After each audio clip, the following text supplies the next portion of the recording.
G'day and welcome to another edition of the Aussie Ideas Man. I don't want to take too long, but I've got to have a good dig at the cretin, that's the guy from AOC, or Aptera Owners Club. His take on the video that Aptera Motors brought out, which is the guff about saving the planet, with their solution being invest in Aptera. It's a load of hogwash, and if you want a rational take on that video, then just watch mine. I did one a few days before the cretin got around to it. There have been other ones floating around, and they are even worse than his. But in either case, I'm here to show why the cretin is poor at logic and should not be listened to. Only a gullible fool would agree with what he says, and only because they can't think for themselves. Now, I did write comments on the cretin's site itself, but you can't see them because he remains in the same situation that he's been in for years now, and that is he refuses to let me make comments. I'm blocked. And this is, in my book, a completely low act, and I will always maintain that view. It's an extremely low act, and site owners should be more circumspect about their reasons for blocking people, because these things are informational, they're important, particularly when it comes to selling a thing as large as a vehicle. It's a big purchase for most people, and so the most important thing is that people get viewpoints from everybody, all sides of the coin, no matter what they say. And nicknames and personal jibes and stuff like that should not prevent the information from getting through. So anyway, let's continue on and see how bad this review is. I use the same method. I just watch it through and try to make comments, and then later, if there's things I've missed, I'll put them in text boxes. I will also skip over a lot of things and just stop and put in the reading I've made of the comments that I put on my review. Hello, everyone. It's Steve with Aptera Owners Club. A few days ago, Aptera put out this very inspirational commercial. As the jet's flying over, I'll start reading the comments that I made about the cretin on his evaluation of Aptera Motors video that is supposed to inspire everybody to invest in Aptera. The first one I made says, I'm now evaluating the cretins, AOC, poor evaluation of the same rubbish from AM. That's Aptera Motors AM. Cretin, I am going to write this on your blocked channel and dispute your poor logic. If you block this one, I will make a video of it, but this is going to be copied to my latest video. Aptera desperately making you feel important in any case. Called A Letter to Our Planet, and it is really well edited. You say it is well edited. Bill Smith on my video says it's a copy of a video Elio made. In brackets, link on mine. It's not going to be a reason to block this comment. And there's a voiceover by Chris Anthony. And basically, the gist of this is that we are polluting the planet and we need to do better. You say the basic gist is we are polluting the planet. I say on my evaluation, the gist is basically wanting people to invest on false pretenses. These are all things that I feel, and probably many of you feel very strongly about, that we do need to do better and pollute less and be better stewards of the planet. And they're positing, obviously, that Aptera is an important part of this being better and taking care of the planet. You say Aptera claims buying a silly trike of theirs is important to doing better. I say they are lying and you know it. It is totally insignificant, and reducing pollution in industry is what's important. In brackets, we can even still burn fuel if we learn how to pollute less. I finish with, I will keep my comments down to 3 at a time because your target audience can't handle long comments. Better. And there's been some discussion on Discord and other in the comments about whether is this true, and people are like, well, like building more stuff and buying more stuff is not the solution to our environmental problems. And in some ways, I agree with that. But I think overall, those people making that argument are basically saying that they're basically making the enemy of good uh, perfect. Like, this is not the perfect solution, but it's better, far better than the solution we have right now. The second comment I made is this: reverse the read order of these today about the cretin's logic. You say investing in a silly trike from Aptera is far better than the solution we have right now. I challenge you to explain why. You don't even mention this solution. I said charging an EV from home solar was a better solution than investing in a probable scam that has made no product in almost 20 years. I would like a discussion on my side where you are not blocked. Our current situation. So, incremental steps towards um, being better stewards of the planet is better than no steps. You say incremental steps are better than no steps. I say investing in their silly trike is no step. Plus, if they ever make a product, the incremental sales of such are no better than no steps if we focus on this nonsense and not on industry. It's a bad diversion from what is needed. And just because that, this isn't a perfect solution doesn't mean that it's not a good solution. You say that investing in the silly trike doesn't mean that it's not a good solution. I say it's a 20-year-old terrible solution where it has come to nothing for way too long. Again, I would like you to detail more on my side and prove you are more correct than me. Let the people have full access to both sides of the coin.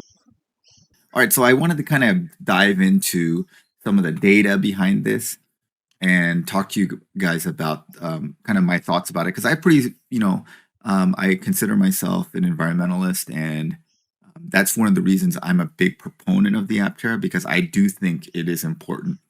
I think I'll be relying more on my reading of the comments, but at the moment, I just want to point out that he uses some graphs and calls it the data behind Aptera Motors' video. Now, that's not true. It's only data that he's found. Aptera Motors, I don't believe, has used those same graphs. Now, for the third comment that I made on this matter, more on the cretin's poor logic. Cretin, you say you consider yourself an environmentalist. I say that is irrelevant. Your points are only what's relevant and only on merit. And it is a step in the right direction. All right, so let's kind of dive into the data about this.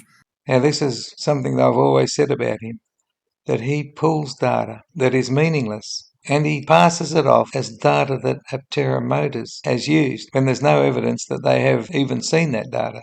Now, what are the sources of greenhouse gases or sources of pollution by sector? If you look at this by sector, transportation is 28%, residential commercial is 13%, industry is 23%, electric power generation is 25%, and agriculture is 10%. I'll stop it here because in all my comments about this data, I didn't go deeply into it, and it's a lot worse the deeper you go.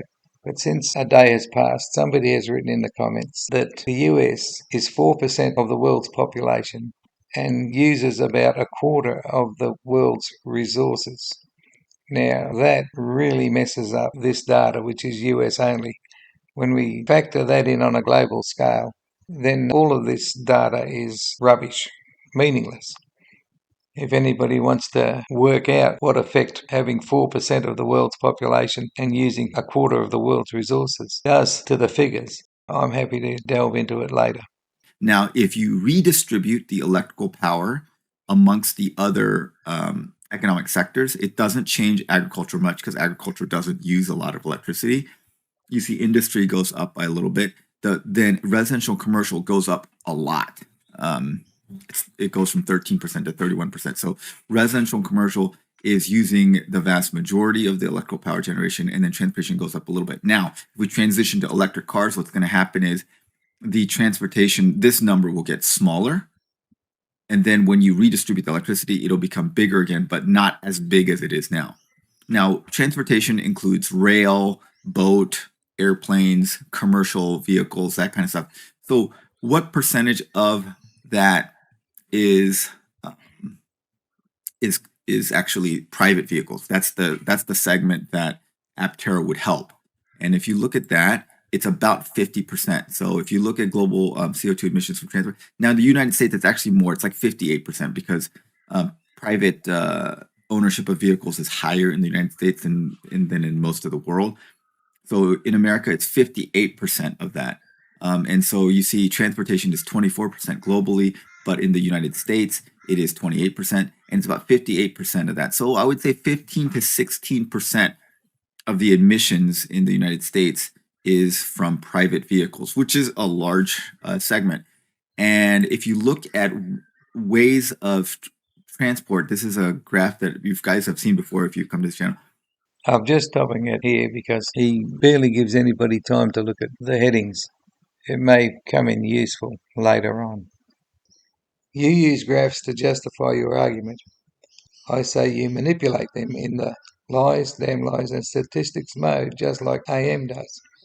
I could write a book on how you do this on the first two alone, but succinctly, the first has 72% not transport, so should be where the solution first comes from. In brackets, I could argue much more on it. And the second has no Aptera data in it. You just inject your own guesswork. Again, this second has great scope to dismiss it as being a useless bit of data, in brackets, like where's the global air freight and shipping? And I welcome further discussion from you. The vast majority of vehicles right now are gasoline cars, and they are the most carbon intensive form of transportation. So this is the dark bar is manufacture and disposal of the vehicle, so that's that much. And then this is roadway and road, like to maintain the infrastructure for them costs about this much. And then the indirect and direct costs of operating the vehicle. So gasoline is the highest. If you look at electric vehicles, the carbon cost of manufacture and disposal is much higher than a gasoline car. So you can see it's almost double because it's very energy intensive and polluting to make those large batteries. And then the roadway and maintenance is about the same. And then you see that the direct operating costs are very, very little in terms of carbon emissions. Indirect is a little bit higher because you can have a lot of the generation off the vehicle. So you can see that the electric car is basically twice as good or half as bad as a gas car. And then an Aptera, because it's smaller and lighter, it's going to have less manufacturing disposal costs. And because it's a lot of solar generation, you're going to have less direct and indirect operating costs. These roadway and maintenance of the roadway costs are going to be about the same. And so I would say we could guesstimate that Aptera will be about half of this. It's around 50. So driving an Aptera gets you to basically riding a tram or a high-speed train, which is much better, like 75% better than a gasoline car. So that is a major step in the right direction. Now, overall, if you were going by bike or by foot, that's going to be way better. You say there are good reasons to walk and bike. I say that means people should not invest in Aptera. I love it when you give reasons against your logic for Aptera, but you need to be clearer about them. And of course, some people, when they see this graph, they're like, oh, well, you're not taking into consideration the extra food you're going to have to eat if you ride a bike or walk or something like that. And that is partially true, but I would say, especially in the United States, most people suffer from a calorie excess, not a calorie deficit. Most people have excess calories they could burn by riding a bike.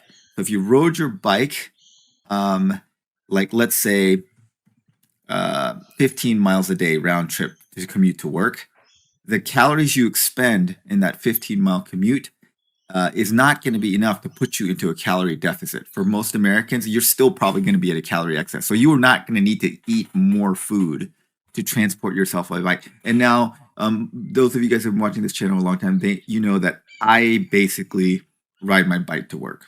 So this is what I've been doing for the past 15, 20 years. And so I use a car very rarely.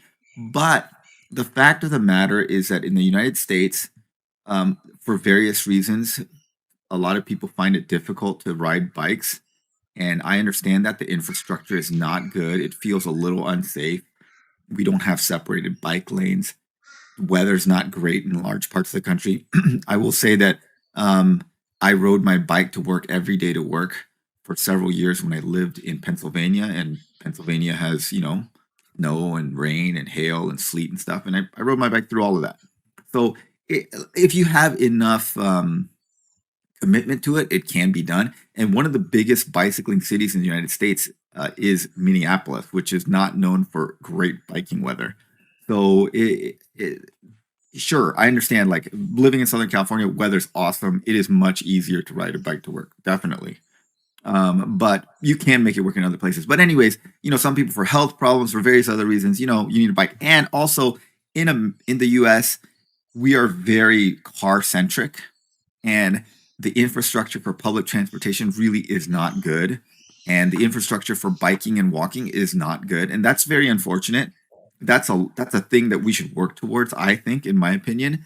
But it just the bottom line is very, very hard to survive in the United States and to function without a private vehicle, and that's why almost everyone has one. I mean, I have one. I don't use it much, but I still need to like go to Costco. I'm not going to do that on a bike, and I still want to like go to the beach or go to the mountains, and that's 70 miles. That's not really a thing I want to bike to.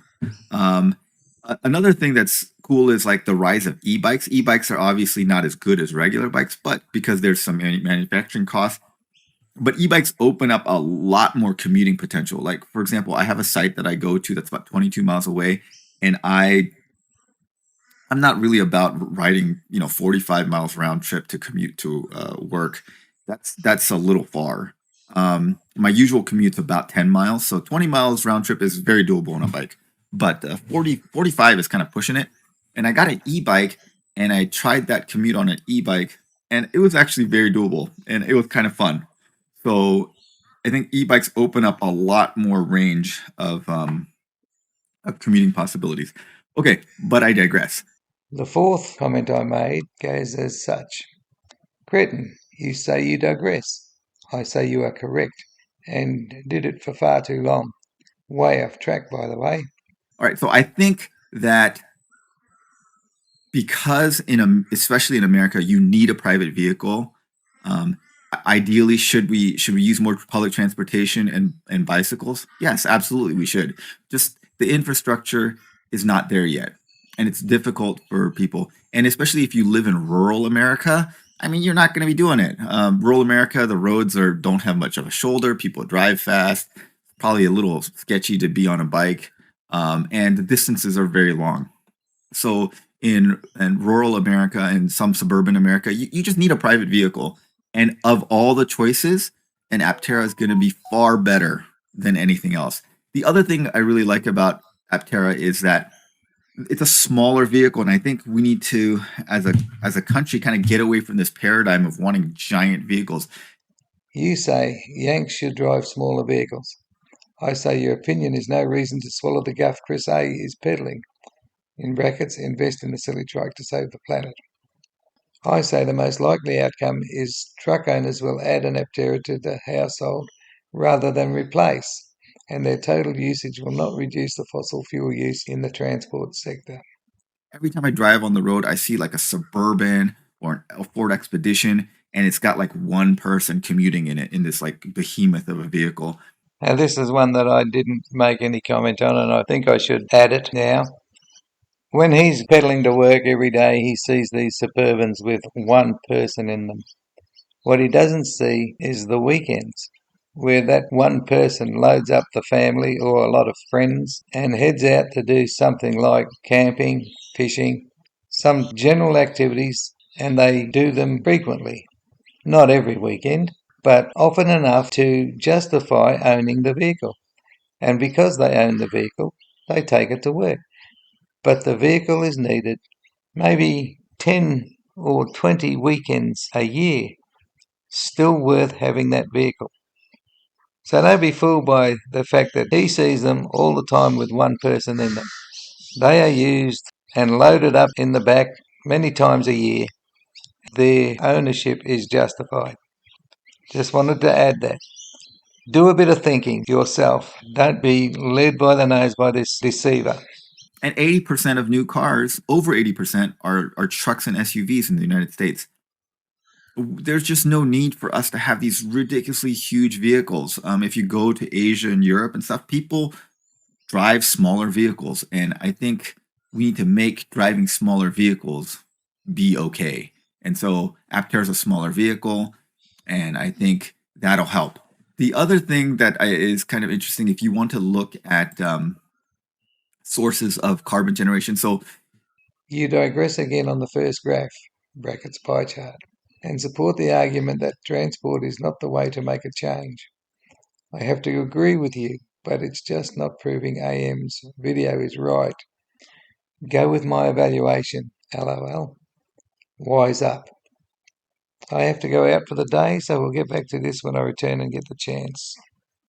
Aptera would cut a lot into like the 16%. If there was a mass transition to a vehicle like the Aptera, it would cause a large proportion of 16%. But like, what are the other things? Like in the United States, industry is not a large component, but in like China, industry and manufacturing is going to be a large segment. And China produces, I think, 3 times more carbon emissions than the U.S. does. It's mainly because China has become kind of the manufacturing hub of the world. Now here's a part where if you really crunch the numbers, they get really awkward when you say America has 4% of the population using a quarter of the world's resources. Now factor in what resources China is using according to the figures that he's just given, and things won't stack up. Remember, there's Europe, India, and many parts of the world that have to use what little resources are left over after America and China. These statistics are not dependable. And, just buying less stuff, buying less stuff from Timu and buying, all this fast fashion where, you guys should look into that. There's just a ridiculous amount of clothing that's like worn a few times and thrown away. And just like we just live in a consumer society, like reducing that by a large amount is going to help a lot. You would cut into probably 16-20% of emissions. And then in America, I always think it's funny that in the summer, if you go to like stores or offices in the US, they have the AC turned up so high that you need a jacket. That's what happens in California. Like at my work, it'll be 105 degrees outside, and then inside they have the AC set at like 60 something, and it's actually cold in the building. And then in the winter, people will warm up the buildings to be extremely warm that you need to like take off and be in shorts and a t-shirt in the winter. In Japan and most other places in the world, they leave the thermostat a little bit higher in the summer and a little bit lower in the winter. So it's a little cooler inside in the winter and it's a little hotter inside in the summer. Now that doesn't make sense to me. They use their air conditioning to make it cooler in the winter and hotter in the summer. I think that's a bit twisted. That just seems to make sense to me. And that would cut down significantly into this residential and commercial.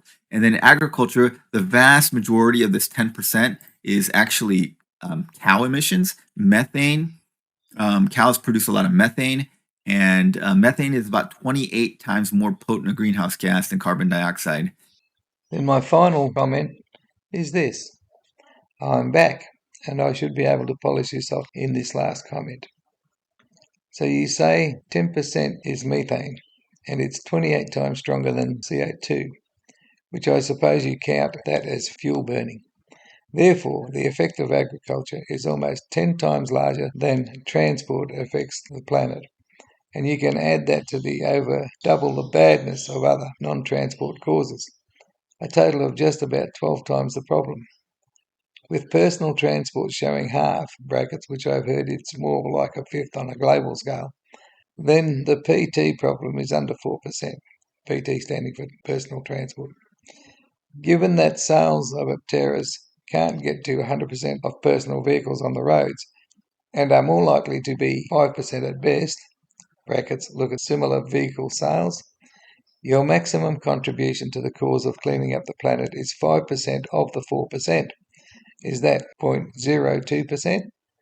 Correct me if I'm wrong, but the atmosphere cleans itself up at a faster rate than that. LOL. And yeah, like reducing meat consumption. So beef is uh, the biggest problem, but poultry raising also causes greenhouse emissions. There's a lot of um, fossil fuel use in fertilizer that grows soybeans and corn, and most soybean and corn in the United States is used to feed livestock, so cows and chickens. Chicken is the most common meat. So I mean, reducing meat consumption is going to help with that. I mean, for that reason, I ride a bike and I don't eat meat. I mean, I do once in a while, but probably a couple of times a year is when I eat meat, and try to avoid beef as much as possible. But anyway, I think we can all play a part and do, make small changes in our lives, buy less stuff, maybe eat a little less meat, maybe, change the thermostat to make more sense. And then this, buying an Aptera and getting people used and buying a super efficient car and and and making small cars okay in the US is is definitely a step in the right direction. So I love it. This was a great commercial. It was very inspiring. I think whoever put this video together did a great job. And I hope it inspires people to do things, make changes, personally in their lives that is going to help the planet. So I think it's great. And I think definitely um, supporting Aptera is one of those things that people can do. You recommend all sorts of ways to help save the planet that are not recommended by the video. My logic says that if you are evaluating a video, you stick to what is said, and it's not an evaluation when you beat your own drum on tangents. Your conclusion that ordering an Aptera is a step in the right direction is wrong because you have been leading them in the wrong directions yourself. I have dozens of reasons why it's a step in the wrong direction, beginning with you haven't been able to take delivery for 20 years and don't look like ever doing so. Discussion is welcome on my channel. All right. Thanks for watching. Tell me your thoughts below. I'd like to hear them. I hope some of you guys share my thoughts. I'm sure many of you won't. And that's definitely okay.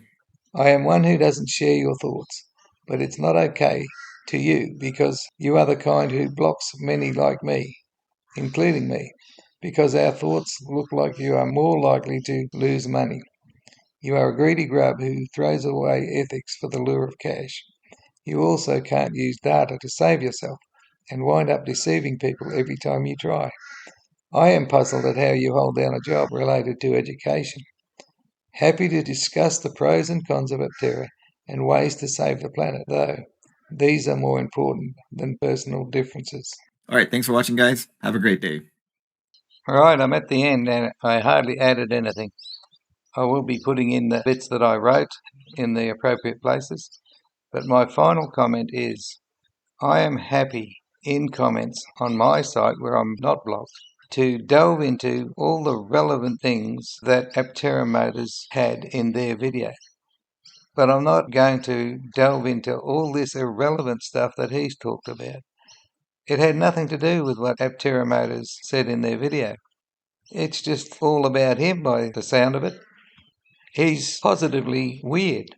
But if we want to get into the subject matter, which is will Aptera help save the planet? And is investing or buying an Aptera going to have any effect? I will happily discuss that with people. Not a problem. Just not going to talk about using an e-bike to get further on weekend trips and whether one eats more if he starts pedaling a bicycle. All sorts of nonsense like that. That's off the table. Let's stick to the subject matter. Let's discuss the facts, pros and cons, good points and bad points. Let's do it properly. Let's use our brains in a rational manner and not be so irrational as this cretin always is. Let's not let money dictate how we're going to speak. Let's just stick to the facts. You fanboys, You gullible fanboys who hang on to everything this cretin says are doing yourself a disservice. What you need to do is start to think for yourself. Be rational. I've been trying to teach you these things for the past almost 4 years now, and it looks like very few of you can grasp it. Well, that's all from me. Bye for now. Stay safe.